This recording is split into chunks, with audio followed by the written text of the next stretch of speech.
Bismillahirrahmanirrahim. Assalamualaikum warahmatullahi wabarakatuh.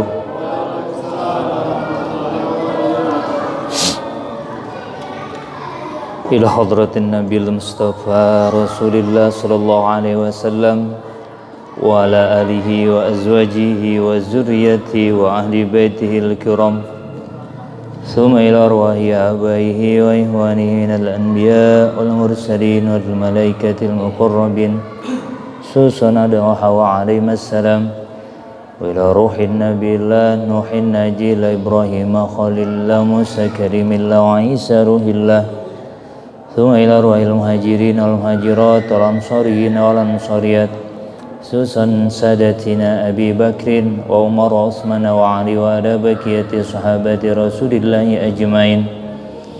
Thumma ila hadrati awliyaillahil muqarrabin min masyarikil ardi ila maghribiha fi barriha bari ususan sultanul awliya Syekh Abdul Qadir Al-Jailani ususan Syekh Abil Hasan As-Sazali ususan Syekh Abil Abbas Al-Mursi qaddasallahum sirrahum wa nawwara darihahum.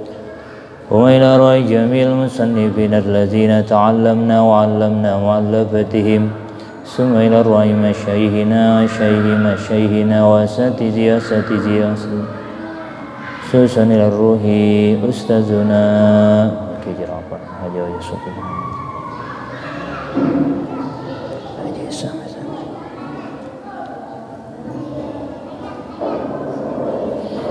وإلى رأي جميع المؤمنين والمؤمنات والمسلمين والمسلمات من مشارق الأرض إلى مغاربها في برها وبر خصوصا آباءنا وأمهاتنا وأزواجنا وزوجاتنا وأجدادنا وجداتنا وعمامنا وعماتنا وأخوالنا وخالاتنا من جهات أزواجنا وزوجاتنا خصوصا إلى الروح.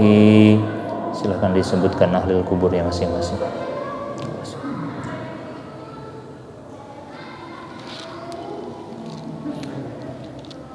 Ghafarallahu dzunubana wa dzunubahum wa nas'aluka Allahumma an tanfa'ana bi tirkatihim waj'al dzurriyyatihim min ibadika shalihin wa nas'aluka Allahumma as-salamah wal 'afiyah wa husnul khatimah wal 'uluman nafi'ah wa 'uladas salihah hasil maqasidana wa farrij humumana wa nafis qulubana waqdi hawaijana wa ala hadhihi niyyah wa ala kulli niyatin salihah bisirril fatihah.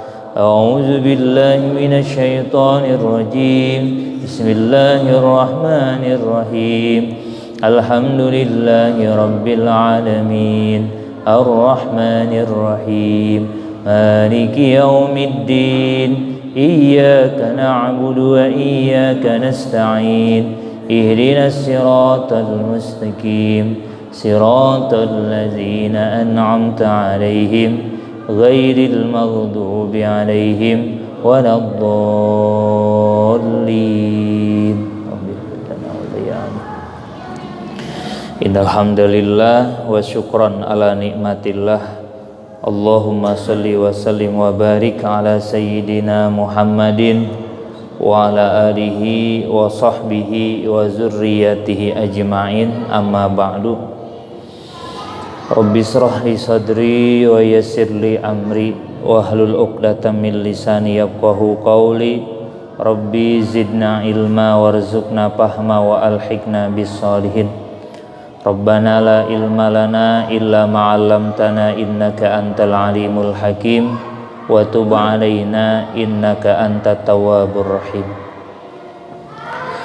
Qul qala Allah Ta'ala fil Qur'anil Karim, Bismillahirrahmanirrahim, wal 'asri innal insana lafi khusr illa alladzina amanu wa 'amilus shalihat wa tawasaw bil haqq wa tawasaw bis sabr. Shadaqallahul azim.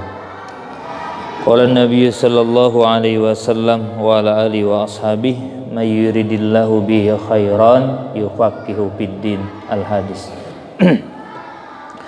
Puji dan syukur mari bersama kita panjatkan kepada Allah Subhanahu wa taala. Alhamdulillah, di kesempatan malam ini berkat kudrat dan iradat dengan karunia yang Allah berikan, kita masih bisa melangkahkan kaki kita menuju tempat ini dalam rangka menjalankan di antara rangkaian kewajiban kita, yakni melaksanakan sholat maghrib berjamaah, lalu kita sambung dengan majelis ilmu. Mudah-mudahan ini menjadi sarana ikhtiar kita dalam rangka memperbaiki pribadi kita, mempertebal keimanan dan ketakwaan kita kepada Allah, agar mudah-mudahan kita menjadi pribadi-pribadi yang terbaik di hadapan Allah Subhanahu wa taala, berkumpul di tempat yang baik dalam keadaan baik. Mudah-mudahan Allah berkenan memberikan kebaikan kepada kita semua. Salawat teriring salam mari kita sampaikan dan curahkan kepada Nabi kita Muhammad sallallahu alaihi wasallam wa ala alihi wa ashabihi. Para guru, para orang tua, para hujjaj, terutama para pengurus Masjid Jamiat Taqwa, yang mudah-mudahan kita semua dirahmati oleh Allah Subhanahu wa taala, juga para jamaah semua yang hadir, yang mudah-mudahan kita senantiasa dirahmati dan diberkahi oleh Allah. Kewajiban pokok manusia yang diperintahkan oleh Allah adalah beriman. Jadi perintah pertama kepada seluruh mukallaf, mukallaf itu orang yang sudah baligh dan berakal. Kalau orang udah baligh lalu sudah berakal, maka dia sudah tertimpa kewajiban. Nah, kewajiban yang paling pertama adalah bertauhid. Seperti Allah sampaikan di surat 2 ayat yang ke-21, Ya ayyuhan nasu ubudu rabbakumul ladzi khalaqakum walladzina min qablikum la'allakum tattaqun. Hei manusia, seruannya juga bukan orang-orang yang beriman, tapi hei manusia, artinya seluruh manusia. Yang namanya manusia ini diseru oleh Allah. Kata Allah, u'budu, beribadahlah kalian. Di dalam tafsir dijelaskan, para ulama tafsir sepakat, u'budu di sini maknanya adalah bertauhid, atau kata lainnya beriman. Karena orang yang tidak beriman tidak sah ibadahnya. Jadi mau ibadah kayak apapun, kalau dia tidak beriman, maka menurut ilmu fikih itu tidak sah. Karena yang disebut dengan sah itu dipenuhinya rukun dan syarat. Dan dia bisa menjadi sah karena apa? Karena sudah beriman. Karena orang yang beriman itu nanti terkena hitob taklib dan hitob wado. Hitob taklib itu adalah hitob yang pokok, adapun hitob wado adalah hitob untuk memperlancar, mempermudah, menjadikan hitob taklib itu menjadi berjalan. Hitob taklib itu kan yang 5 hukum, wajib, sunnah, makruh, mubah, dan haram ya. Itu hitob taklib. Sementara hitop wado, nah diantaranya ada sah, ada fasid, ada mani, dan seterusnya. Berarti bila mana ada seorang manusia setelah dia baligh tidak memahami, tidak beriman kepada Allah, tidak bertauhid kepada Allah, berarti dia mengalami kekafiran. Jadi ingat, perintah yang pertama adalah bertauhid kepada Allah. Makanya ketika Nabi turun, pertama yang diajarkan oleh Rasul adalah bertauhid, mengenal siapa Allah Subhanahu wa ta'ala. Makanya di dalam kitab Jauhar Tauhid karangan Ibrahim bin Husain bin Ali al-Maliki al-Misri, juga di dalam sarah kitab Tijan ad-Daruri kalangan Syekh Nawawi al-Bantani, dan di dalam sarahnya Syekh Ibrahim al-Bajuri menyampaikan satu nadhomannya, wa bi anna awalu wajibin alal insani ma'rifatun ilahi bistiqoni. Yang pertama yang wajib pada manusia ma'rifat ke Allah dan dalilnya bisa.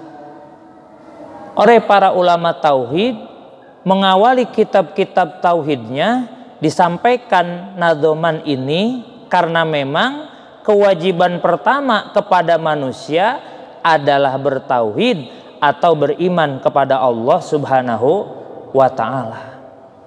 Karena iman mah kuncinya, ibarat rumah mah kuncinya. Kita tidak bisa menikmati sofa yang empuk, kamar yang bagus, kemudian tempat tidur yang enak, dapur yang bagus, kalau kita tidak masuk ke dalamnya.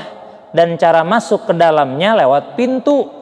Pintunya adalah ada kuncinya. Nah, kuncinya adalah beriman kepada Allah Subhanahu wa ta'ala. Nah, kemudian yang disebut iman itu apa? Ini kita koreksi sama-sama, kita bareng-bareng. Khawatirnya kita merasa diri sudah beriman kepada Allah, ternyata keimanan yang kita yakini saat ini mungkin belum sesuai dengan apa yang disampaikan oleh Allah, oleh Rasul, dan juga para ulama. Yang disebut iman kita sudah paham. Menurut bahasa, iman itu adalah percaya, yakin terhadap apa yang dibawa oleh Rasul ataupun yang selain Rasul. Itu menurut bahasa asalnya demikian. Yang namanya percaya sama siapa aja itu namanya iman. Namun menurut istilah ilmu tauhid, yang disebut iman itu adalah kita sudah paham tasdikun bil qalbi wa iqraru bil lisan wal amalu bil arkan. Iman itu singkatnya yakin kepada segala yang datang dari Allah yaitu Al-Quran, dan yang datang dari Rasul yaitu Al-Hadis, lalu mengamalkannya. Itu iman namanya. Jadi yakin apa yang dibawa oleh Allah dan Rasul, apa yang datang dari Allah dan dibawa oleh Rasul, lalu kita amalkan. Nah, itu namanya iman. Makanya setiap orang beriman pasti Islam, Muslim, tetapi belum tentu orang Muslim itu iman. Itu dua perkataan.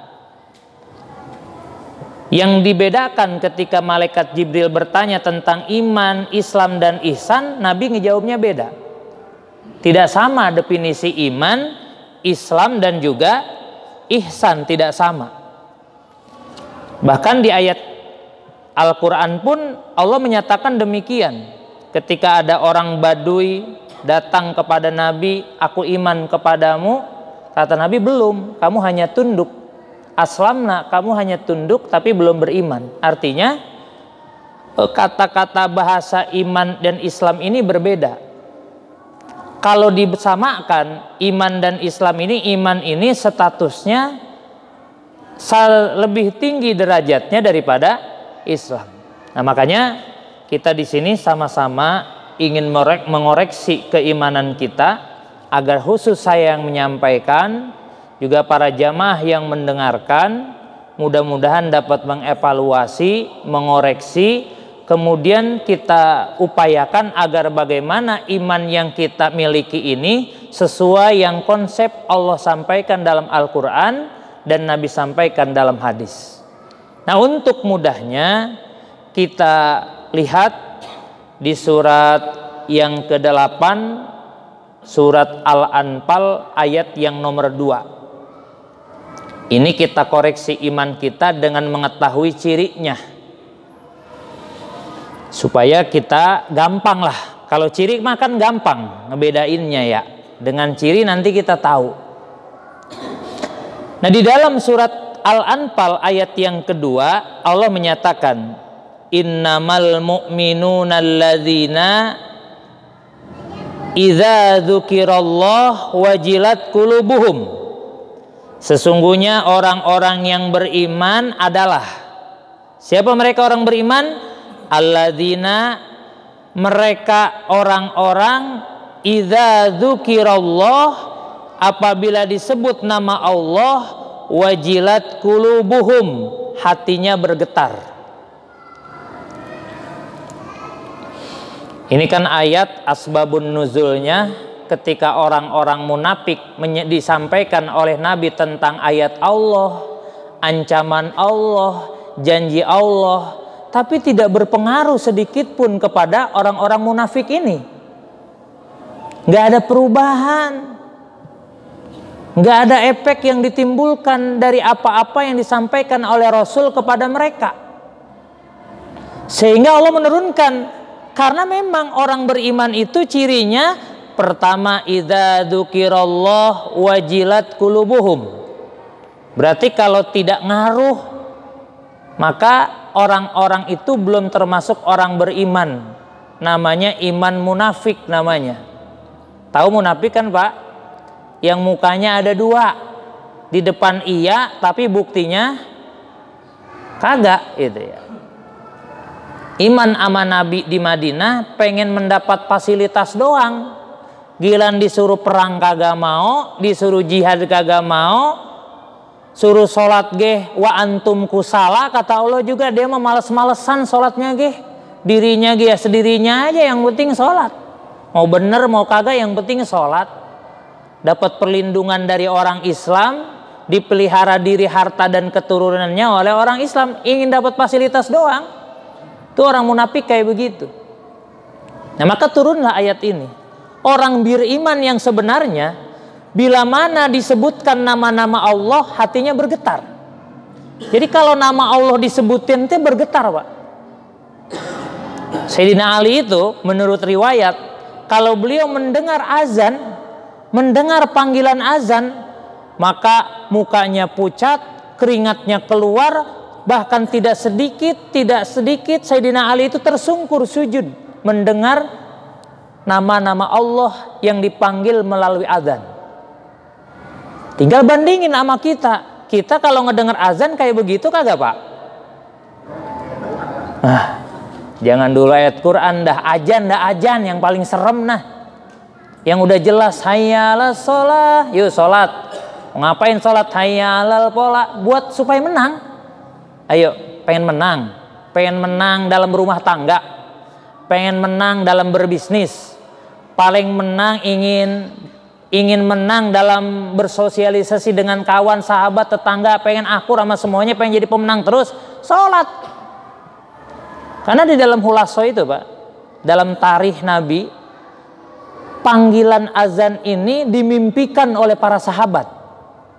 Lalu mereka bertanya, diantaranya Sayyidina Bilal, Sayyidina Umar, Sayyidina Utsman, itu memimpikan untuk panggilan azan itu kudu apa? Dan bermimpilah para sahabat ini, diadukanlah kepada Nabi, lalu oleh Nabi, udah berarti panggilan azan itu saja. Akhirnya lahirlah yang namanya azan, seruan untuk sholat. Allahu Akbar, Allahu Akbar. Tuh kalau ngedengar begitu Pak, kita ngegeter apa kebalikannya Pak? Apa? Azan lagi, apa begitu tuh? Nah, lagi kerja nih, azan. Berhenti. Ya kadang-kadang terlintas dalam pikiran kita masih begitu. Kan lagi azan, ya udah azan, gitu. Lagi enak-enak azan, Masya Allah. Itu nggak kerasa tuh dari mulut kita. Ngaku orang beriman, tapi komennya masih begitu. Padahal ini sangat kontras dengan ciri orang beriman. Di dalam tafsir Ibnu Katsir, kenapa sampai bergetar demikian? Karena apa? Karena saking apa? Saking apa? Bangetnya, saking kuatnya daya tarik imannya kepada Allah. Jadi saking dia telah mengenal kepada Allah, dalam tafsir Ibnu Katsir dijelaskan, karena dia ma'rifat kepada Allah, mengenal kepada Allah, tahu nama-nama Allah dan sifat-sifatnya. Jadi kenapa getaran ini timbul? Karena kenal sama Allahnya. Kayak dulu waktu main, saya kalau suruh sholat sama abah saya, takut bener itu. Pokoknya yang namanya kedebong pisang udah siap tuh. Pokoknya kagak sholat, cepret, gitu kan ya. Makanya kalau lagi main, abah datang, langsung apa? Takut. Waduh, ayo buru-buru. Pada lari kemana? Datang ke musola. Pada takut. Jumatan. Kalau dari Jumat nih, udah pada lari ke sini nih, ke Taqwa nih. Lari pada lari. Takut bener.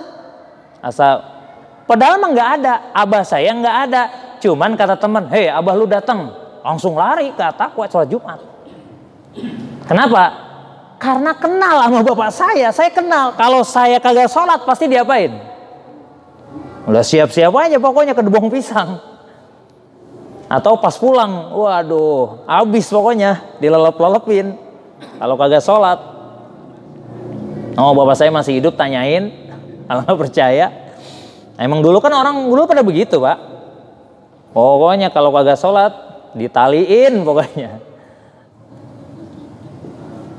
Kalau orang sekarang anak digituin, waduh, repot udah. Udah kagak sepaham ngedidik guru, anak sama orang tua. Nah repot. Kan dalam mendidik itu 3 orang ini harus kompak. Anak, orang tua, dan guru. Ini harus satu paham. Nah kalau kata guru A, kata orang tuanya B, kalau karena anaknya C, udah kagak urus ini, ngurusin kayak begini mah. Udah satu paham. Kalau dulu kan gitu. Anak dicepret sama guru gara-gara kagak sholat, lapor ke bapaknya. Apa kata bapak saya? Paling sia nu badur, tambahan Pak. Ditambahin, nggak benar-benar ditambahin. Besok kagak ngadu-ngadu lagi saya. Diomelin. Gitu. Kalau anak sekarang enggak. Apa itu? Cepret, suruh ngapain? Suruh sholat, langsung datang, gurunya diomelin. Saya aja nggak pernah begitu sama anak, gitu kan. Kadang-kadang begitu. Kenapa saya takut? Kenapa saya langsung lari? Ampre abret-abretan. Kenapa? Karena saya mengenal orang tua saya. Kalau saya kagak sholat, habis pokoknya, jatah jajan kagak ada, makan kagak dikasih, pokoknya pintu dikunci, tidur di luar, pokoknya urusannya begitu dah. Kenapa kita ketika disebut nama Allah tidak bergetar hati kita? Karena kita nggak kenal sama Allah.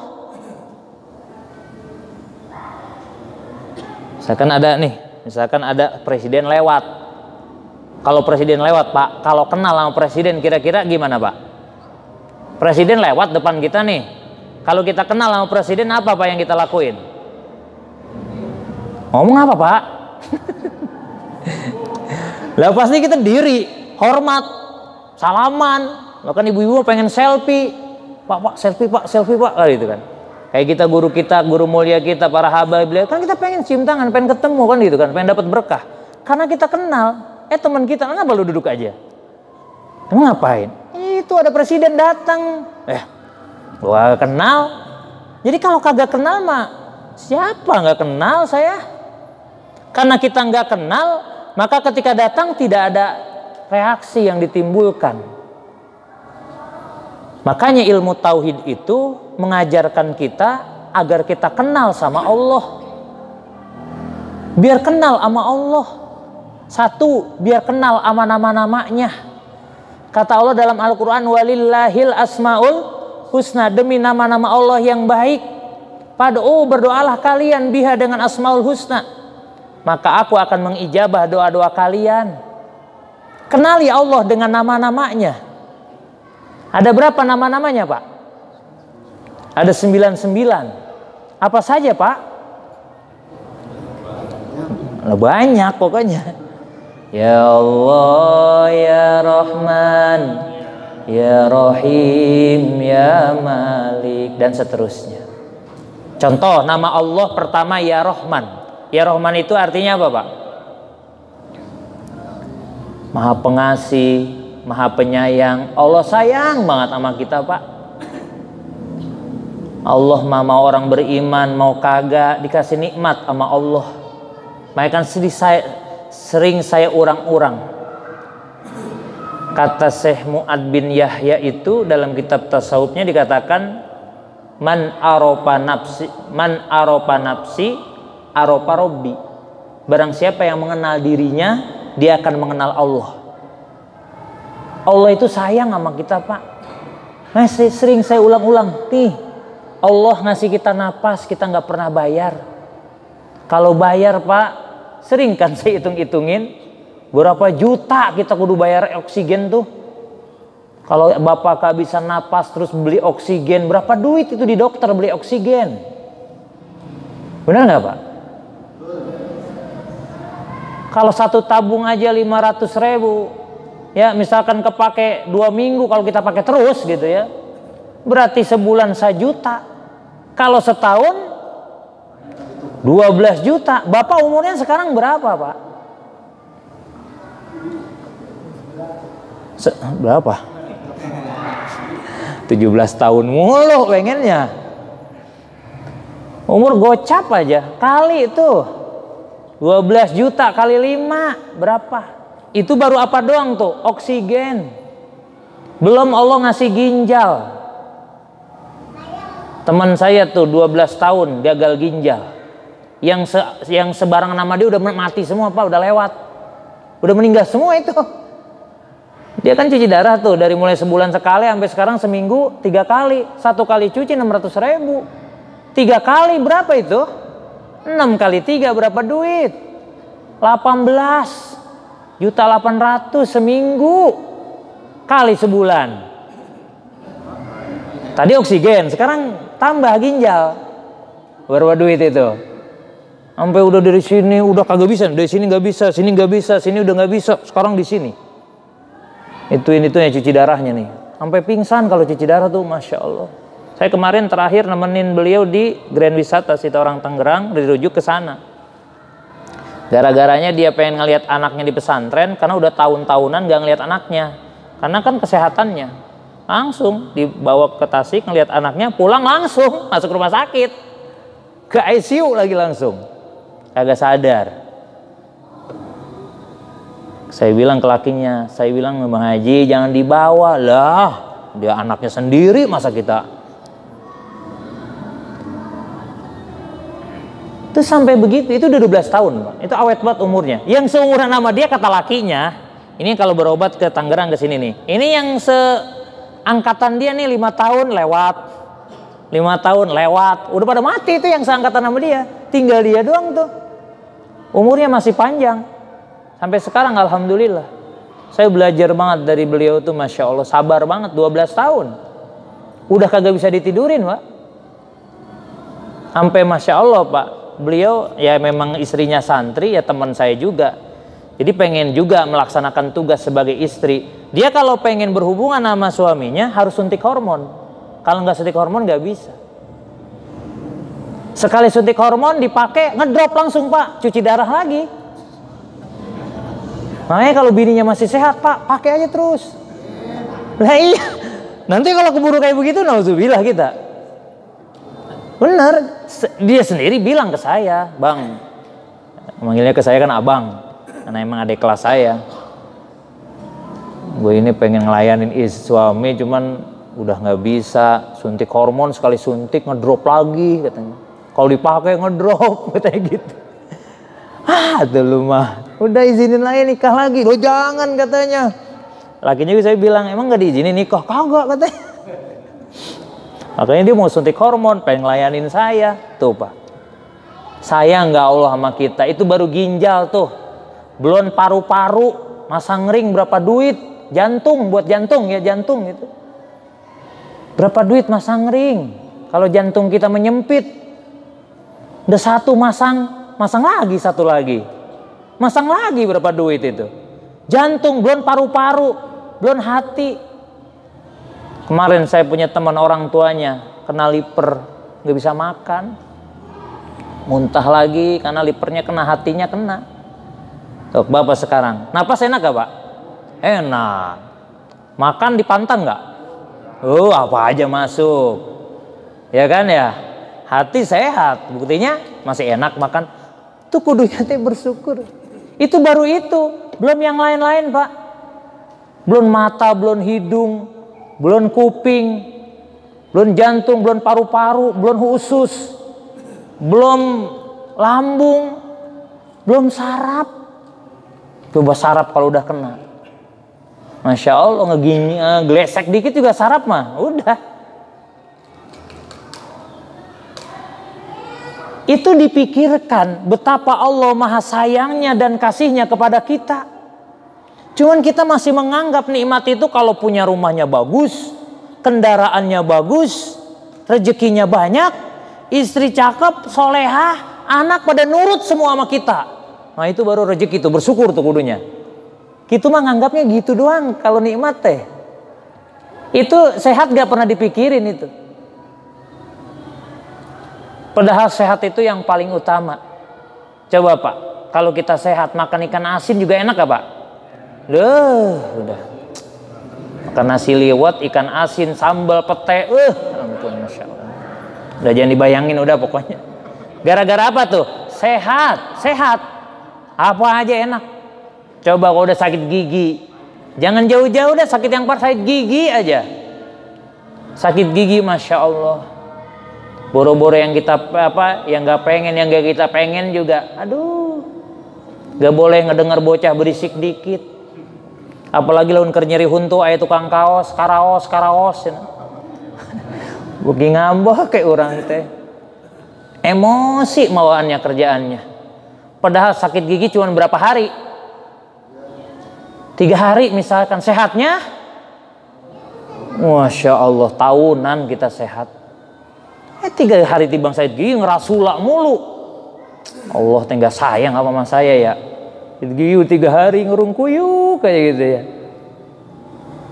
Tuh kadang seperti itu. Makanya biar kenal sama Allah dulu. Itu baru Ar-Rahman. Belum Al-Malik, Al-Quddus, As-Salam, Maha Penyelamat, Maha Pelindung. Coba Pak, kalau kita tidur, ini kan hidung kita kebuka nggak Pak?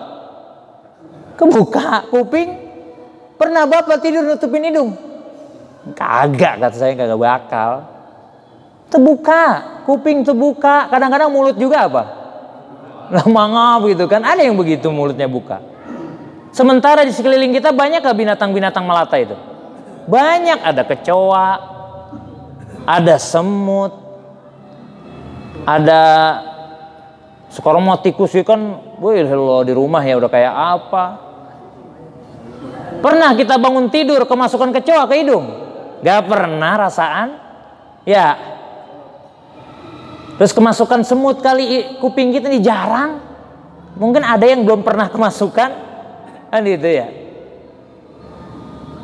Pernah saya kemasukan sekali, sampai susah banget ngeluarin ya, kagak bokah banget itu. Tibang dari pagi sampai johor, udah kayak apa tuh.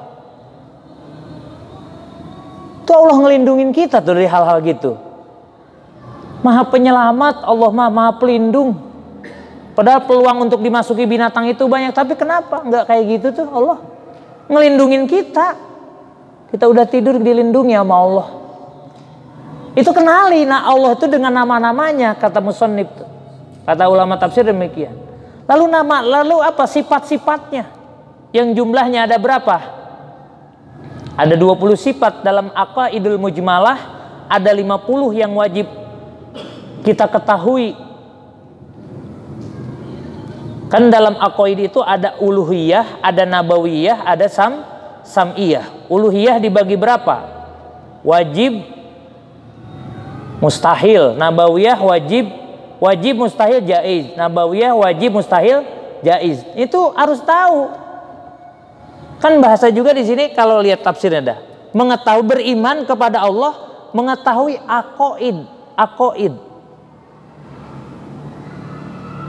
Oleh karena itu, karena memang iman itu terasanya beda-beda, para ulama membagi iman itu menjadi 5 bagian.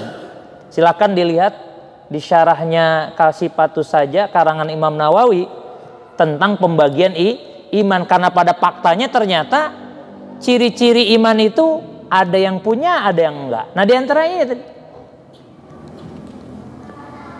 Oleh karena itu, Pak, ayo kita kenal sama Allah melalui nama-namanya.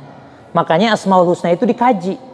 Kalau di pesantren itu dikaji, ya Allah, ya Rahman, yang disebut dengan asror, ya, dengan asror Asmaul Husna. Kalau bahasa ulama ahli hikmahnya tuh apa disebutnya tuh? Ini mungkin bapak-bapak tahu, lupa lagi itu. Ya asror itu ya. Orang kalau udah paham asror, nggak ada doa yang nggak diijabah. Para nabi dahulu mengenali asror tersebut. Para waliullah, orang-orang ahli ma'rifat, mengenali asror Allah awalnya dengan ma'rifat kepada Allah, kenal Allah melalui sifat-sifatnya dan melalui nama-namanya. Kalau di pesantren-pesantren itu pasti dikaji yang namanya Ar-Rahman, Ar-Rahim, Al-Malik, Al-Quds dan seterusnya, itu dikaji satu persatu, dan termasuk wujud kidam bako. Ini dikenali, diajarin supaya kita kenal sama Allah. Ketika kenal sama Allah, nama Allah disebutkan, takut kita sama Allah. Kayak saya takut sama abah saya, disebutin nama abah saya, takut saya. Karena bagaimana kita nggak takut? Allah yang ngasih segalanya dan Allah mampu mencabutnya. Yang ngasih sehat Allah, yang ngasih rezeki Allah. Coba kalau Allah nyabut, cabut, kayak Korun, udah kaya banget, diapain? Hari tak keneh tah, dibebeskan ke mana tah? Ke dalam perut bumi. Korun itu orang kaya banget, Pak. Di Al-Qasas udah baca, inna mafatihahu la tanu bil usbati ulil quwwah. Anak kunci gudang harta Korun kalau dipikul al-gojo itu nggak bakal terpikul. Kuncinya doang. Kunci, Pak, kunci. Bukan gembok-gemboknya acan, bukan, kuncinya doang. Kunci segede apa sih? Itu kalau dipikul al-gojo nggak bakal terpikul. Artinya orang kuat itu. Berarti gimana gudangnya, Pak? Masya Allah, gudangnya kayak apa? Ada bapak yang kunci gudangnya nggak terpikul.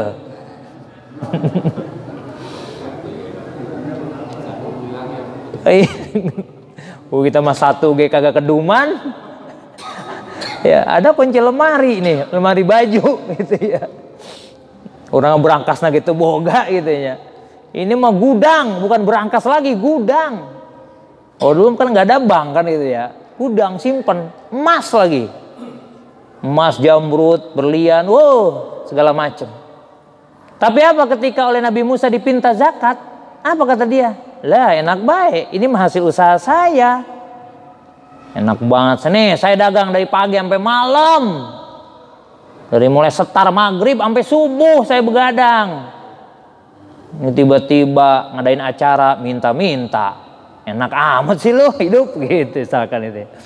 Minta doang, bangun masjid minta, bangun pesantren minta, enak amat. Kata si Korun begitu. Padahal Korun teh kaya gara-gara didoain sama siapa Pak? Sama Nabi Musa. Dia datang ke Nabi Musa minta didoain. Korun itu kan orang pintar. Di dalam tafsir dijelaskan beliau itu orang cerdas, jenius. Lalu ditambahin doa sama Nabi Musa. Biar dia jenius, biar dia kaya. Benar, udah pinter, jenius, kaya lagi. Itu kerjaannya Pak. Kalau pagi-pagi baca di tafsir Ibnu Katsir, dia itu ngarak. Hartanya dipanggulin, bininya dijajarin tuh, doyang-doyangnya ujung sampai ujung diarak. Wah, dia dipanggul sama apa? Sama Algojo, ngarak, mamerin apanya? Harta dan kekayaannya, dipamer-pamerin. Tuh kerjanya kayak gitu tuh. Minta mah kagak boleh. Minta kagak boleh. Nabi Musa aja yang ngedoain kagak dikasih. Minta, orang ngeboro-boro udah didoain, datang sendiri biar idep ke sono. Ini mah minta juga kagak dikasih. Minta kagak dikasih. Ya udah biarin, kalau emang dia sih nggak apa-apa. Nggak apa-apa. Akhirnya apa yang terjadi? Korun dan seluruh orang-orang yang ada di dalamnya, hartanya semuanya ditenggelamkan ke dalam perut bumi itu sama Allah. Gak tersisa. Gampang banget Allah menghancurin orang teh. Kita mau merintis dari bertahun-tahun. Kalau Allah pengen apa? Ngabisin gampang. Bakaran pabriknya. Kebakaran warungnya. Makanya itu Allah abadikan tuh dalam Al-Quran. Supaya jadi apa? Pelajaran buat kita yang hidup di masa ini. Jangan kayak Korun lah hidup mah. Rezeki genu mere Allah. Lagian kalau kita kaya Pak, berarti itu apa? Kita diberikan kepercayaan.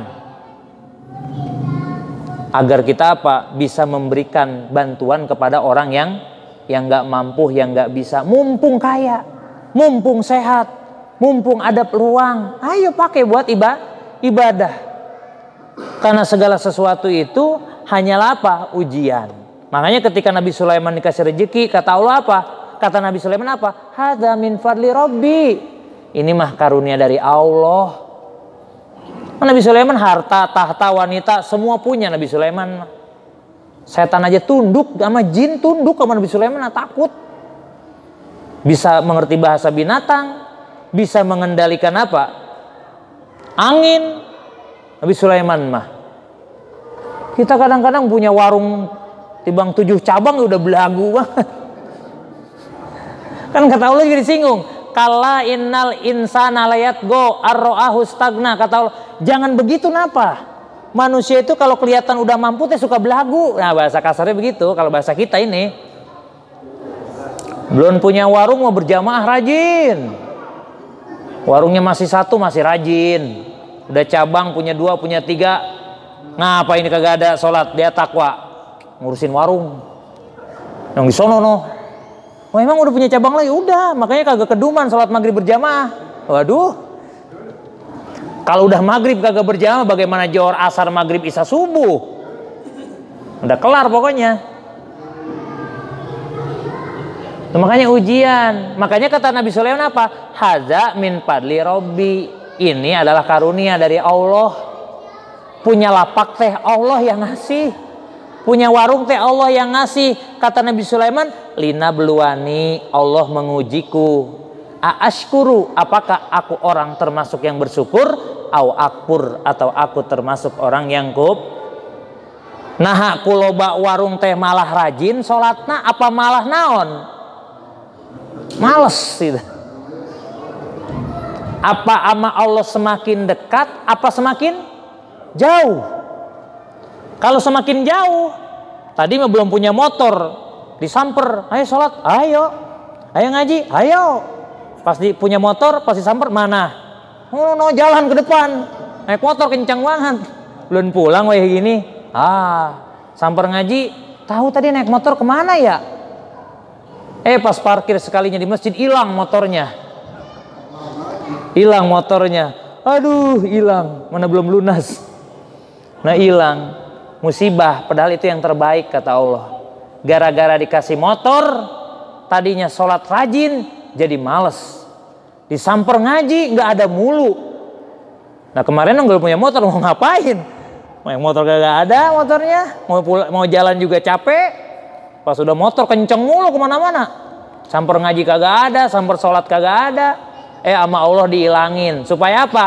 Supaya dia balik lagi ke Allah. Maksudnya mah Allah tuh begitu, supaya lu balik lagi. Ntar kalau punya motor satu, rajin ibadahnya, dikasih mobil sama Allah. Dikasih mobil tambah rajin, lah dikasih usahanya yang berkah. Kamu rajin sodako, tambah rajin ibadah, tambah terus sama Allah. Makanya la in sakartum lazidannakum. Tapi wala in kafartum inna azabila sadid, si Korun itu mah.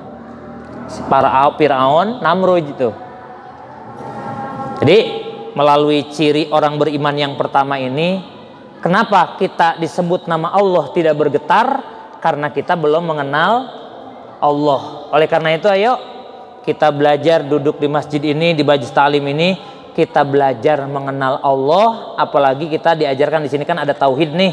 Ayo kita pahami, ya, kita tahu maknanya agar keimanan kita agar kita semakin mengenal siapa Allah. Kalau udah kenal sama Allah, sok Bapak, misalkan yang ngasih rumah si A, yang ngasih fasilitas si A, yang ngasih segalanya si A, berani nggak Bapak ngelawan perintah si A? Kita punya atasan nih, yang ngasih rumah atasan kita, yang ngasih duit tiap hari atasan kita, yang ngasih segala macam tuh atasan kita semuanya tuh, dari ujung kaki sampai ujung kepala tuh, semua dia yang ngasih. Terus atasan kita nyuruh, ntar besok jam 8 datang ke rumah Pak, berani nggak ngelawan Pak? Pasti datang nggak jam 8? Jam 7 udah datang pasti. Camat diperintah sama wali kota, kira-kira datang nggak Pak? Oh datang, coba kagak datang. Nah, datang mah. Ya, RT suruh datang sama camat kagak datang. Lah pensiun siap-siap pokoknya. RW pensiun pokoknya. Ya begitulah.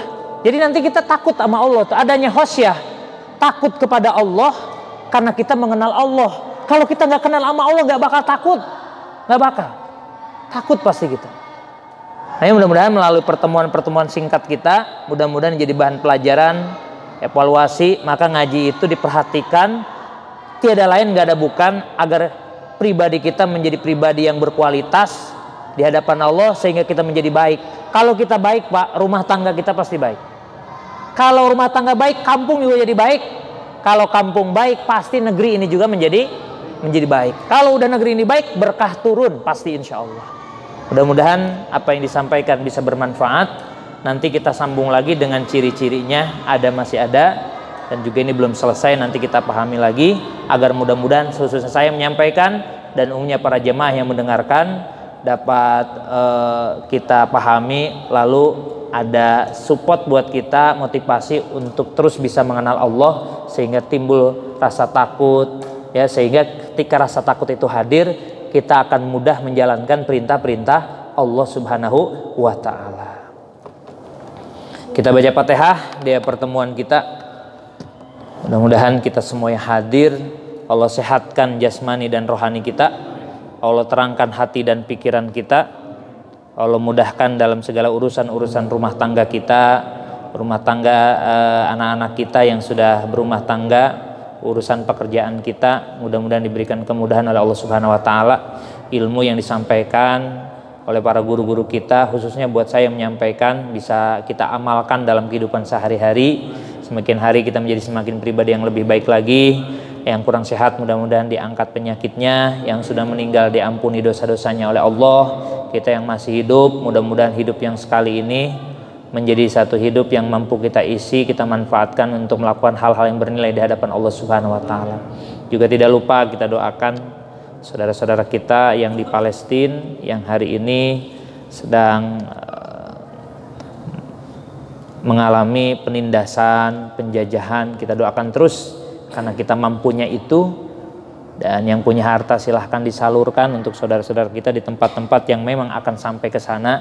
Mudah-mudahan Allah berikan kekuatan zahir dan batin kepada mereka, dan mudah-mudahan diberikan kesabaran, ketabahan, ketawakalan, dan Allah menolong para mujahidin Palestina yang betul-betul berjuang di jalan Allah Subhanahu wa taala.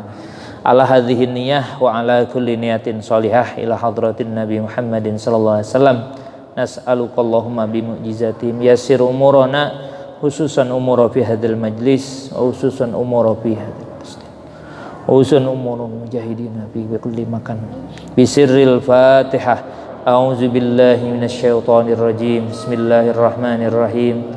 Alhamdulillahi rabbil alamin arrahmanir rahim maliki yaumiddin. Iyyaka na'budu wa iyyaka nasta'in ihdinas siratal mustaqim siratal ladzina an'amta 'alaihim ghairil maghdubi 'alaihim waladdallin. Rabbi ighfir lana wa liwalidayna amin. Amin ya Allah ya rabbal alamin. Bismillahirrahmanirrahim. Alhamdulillahirabbil alamin.